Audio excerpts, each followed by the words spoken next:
మనకి నిన్న మాంచెస్టర్ వేదికగా 4th టెస్ట్ కంప్లీట్ అయిపోయింది కదా.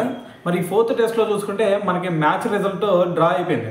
అయితే మరి ఈ డ్రా జరిగింది పక్కన పెట్టేస్తే మనకి మ్యాచ్లో ఒక ఇన్సిడెంట్ జరిగింది. అదేంది, బెన్ స్టోక్స్ ఏం చేశాడు, ఇటువైపు రవీంద్ర జడేజా అలాగే వాషింగ్టన్ సుందర్ వీళ్ళిద్దరూ కూడా సెంచరీల దగ్గరకు వచ్చినప్పుడు మరి వెళ్ళి మ్యాచ్ను ముగించేద్దామని చెప్పేసి ఒక ట్రై చేశాడు.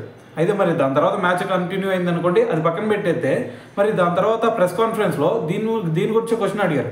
మీరు ఎందుకు ముందుగానే మ్యాచ్ ముగించాలనుకున్నారు, వాళ్ళిద్దరు సెంచరీ చేస్తారనే కదా మీరు అట్లా చేసింది అంటే, దానికి బెన్ స్టోక్స్ ఏం చెప్పాడంటే, సో రీజన్ అది కాదు, మాకు ఈ సిరీస్ మొత్తంలో అలాగే ఈ మ్యాచ్లో చూసుకుంటే మా బౌలర్స్ మీద ఎక్కువ ప్రెషర్ పడింది, దాని తర్వాత వాళ్ళకి వర్క్లోడ్ కూడా ఎక్కువైంది.